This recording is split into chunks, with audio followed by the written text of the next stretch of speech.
Chers lecteurs, bienvenue sur la chaîne Mes Lectures.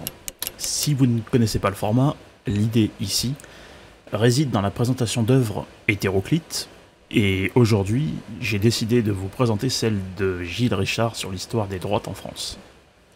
Vous avez le choix entre une longue ou une courte présentation, et l'idée étant de vous laisser un maximum de temps dans votre journée, mais quand même de vous apporter du savoir et de la connaissance.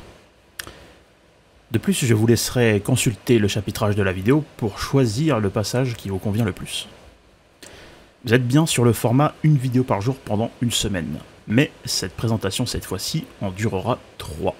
Oui, c'est le petit nom que je lui ai donné, une vidéo par jour pendant une semaine. Sachez aussi que j'ai créé un blog avec des résumés synthèses qui sont à votre disposition en lien dans la description de la vidéo, permettant de ne pas avoir besoin d'alimenter YouTube. Voilà.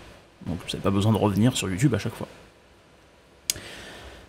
Peu importe l'heure à laquelle vous m'écouterez, j'espère que mes lectures vous pousseront à lire et à consommer des œuvres pour qu'à votre tour vous puissiez avoir de réels arguments dans vos conversations de tous les jours.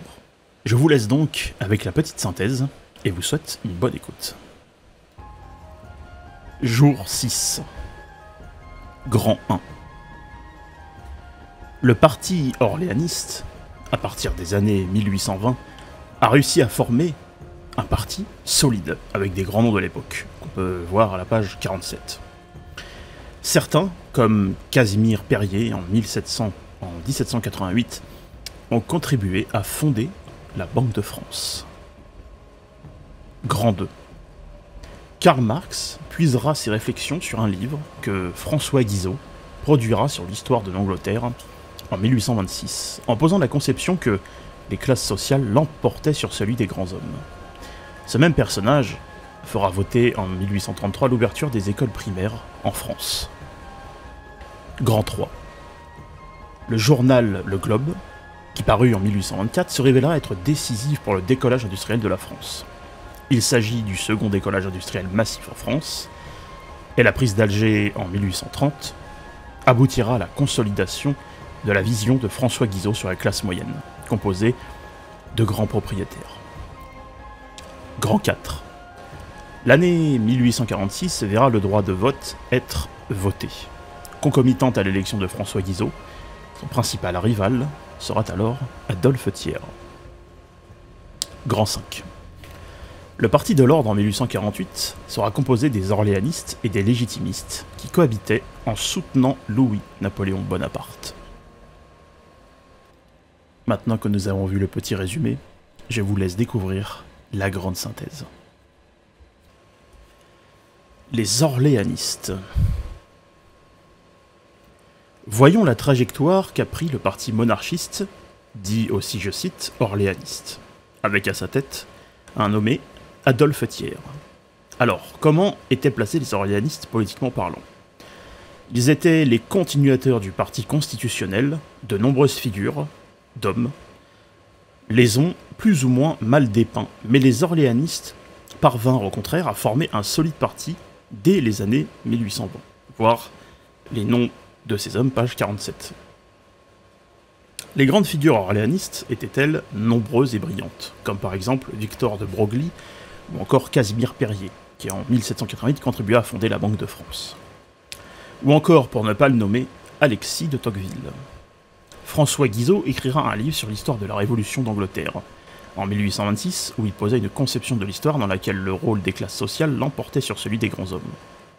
Karl Marx, lui-même, en puisa ses réflexions sur la lutte des classes. Et il est intéressant, je trouve, de noter qu'à cette époque, et notamment pour le parti orléaniste, l'auteur nous rappelle souvent qu'il y a une sorte d'influence britannique.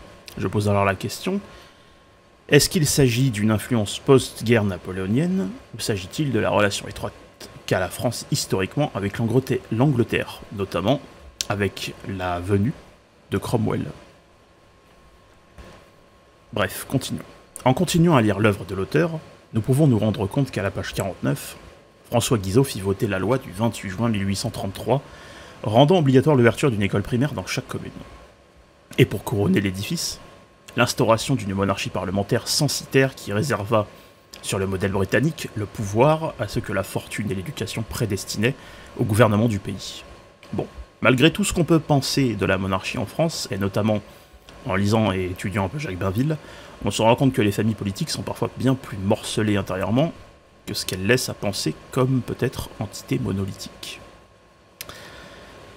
Un journal qui vit le jour en 1824, s'intitulant, je cite, Le Globe, dirigé par des ministres proches de Louis-Philippe, se révéla être décisif pour le décollage industriel de la France. Et, évidemment, je ne peux pas m'empêcher de penser au livre que j'avais commencé à synthétiser sur la religion industrielle de Pierre Mussot. Alors, comme tout un chacun le sait, l'Angleterre, enfin, comme tout un chacun le sait, si vous le savez, hein, évidemment, l'Angleterre en fut le carburant, mais pas l'initiateur qui le fait fonctionner.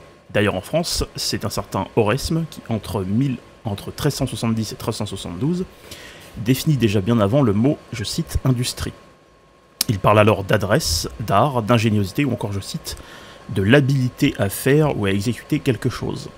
Et c'est Henry Hauser, ou Hauser, qui suggère que la révolution industrielle a été largement préparée en France. Bon. Revenons au livre.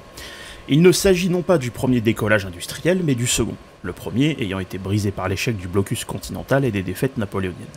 Avec la prise d'Alger, le 5 juillet 1830, tout ceci aboutira à la consolidation de cette classe moyenne que François Guizot voyait en pleine ascension, majoritairement composée de grands propriétaires, d'industriels, etc.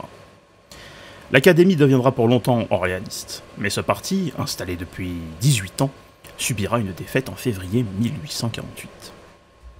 On apprend que François Guizot eût été dépassé par deux phénomènes concomitants, notamment en Europe, avec la spéculation boursière sur les chemins de fer. Et là, évidemment, je vous laisserai regarder dans l'histoire, notamment entre le XVIIe et le XIXe siècle, qui étaient les grands propriétaires des chemins de fer. Et peut-être alors, comprendrez-vous une fraction du pourquoi, dans l'histoire européenne jusqu'à maintenant, il y a chez certaines personnes un ressenti non philosémite. Et je tiens quand même à préciser que, personnellement, je ne parlerai pas de la diaspora tout entière, mais seulement d'une fraction, et même pas de ceux qui y adhèrent. Car leur influence se limite souvent à des, selon moi, petites échauffourées. Continuons. La suite, page 50 de l'œuvre, parle de l'élection de François Guizot en 1846, du droit de vote au milieu du XIXe siècle, de la gauche dynastique, qui était une fraction des orléanistes conduits par Odilon Barrot. Et évidemment, je ne le répéterai jamais assez durant la lecture de l'œuvre, mais la gauche, comme la droite, existe autant à droite comme à gauche, et cela peut paraître assez paradoxal, mais à la lecture de cette œuvre, il faut admettre que c'est un fait. L'un n'existe pas sans l'autre, en tout cas sur le plan politique, selon moi. L'un des principaux rivaux de François Guizot était Adolphe Thiers.